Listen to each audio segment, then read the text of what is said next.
OPS ஆக்சுவலாக டெல்லிக்கு 2 விஷயமா போயிருக்காரு. ம். ஒரு விஷயம் வந்து 2மே எதிரும் புதிருமா தான் இருக்கு. ம்.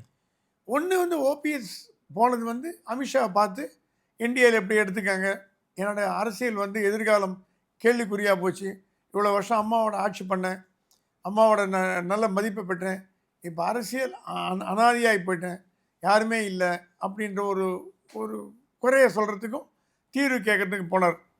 ரெண்டாவது ஆல்டர்னேட்டிவாக ஒரு கட்சி துவங்கிறதுக்கும் ம். தேர்தல் கமிஷனில் வந்து வழிமுறைகள் இப்போ இருக்கிற அந்த அந்த அமைப்பை வந்து கட்சியை மாற்றி அதுக்கு சிம்பிள் கிம்பல் அதிமுக தொண்டர்கள் உரிமை மீட்பு கழகம் கழகம் ஏதோ ஒரு பேரை ஒன்று ஒரு நேம் வச்சு அதுக்கு ஒரு பிளான் பண்ணுறதா இப்போ போயிருக்காரு. ஓகே. அமித்ஷாவை பார்க்க போகிறதுக்கு முந்தின நாள் குருமூர்த்தியும் சென்னையிலேருந்து டெல்லிக்கு போயிருக்காரு. அது இதுக்கு சம்மந்தமாக இல்லை அவர் பர்சனலாக போயிருக்காரான்னு தெரியல.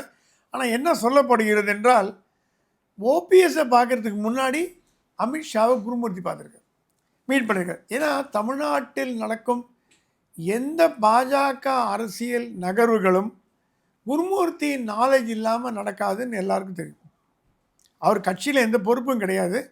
ஆனாலும் மோடியோ அமித்ஷாவோ தமிழ்நாடுன்னா அவங்களுக்கு ஞாபகம் வருது முதல்ல குருமூர்த்தி அவர்கள் தான். அவரை கூப்பிட்டு என்ன குருஜி என்ன என்ன பண்ணலாம், என்ன விஷயம் என்னன்னு கேட்பாங்க. அதிமுக கூட்டணி வரத்துக்கும் குருமூர்த்தி பெரிய அளவு காரணமாக இருக்கார். குருமூர்த்தி திமுக போகணுங்கிறதுல உறுதியாக இருக்கார். திமுக ஆட்சி போகணுங்கிறதுல. அதே நேரத்தில் ஓபிஎஸ் கூப்பிட்டு சொன்னாலும் அவசரப்பட்டு நீங்கள் டிஎம்கேல போய் ஜாயின் பண்ணிடாதீங்க, உங்களோட கேரியரை கெட்டு போயிடும், உங்களை யாரும் உங்களுக்கு கொஞ்சம் கூட சீந்த மாட்டாங்க.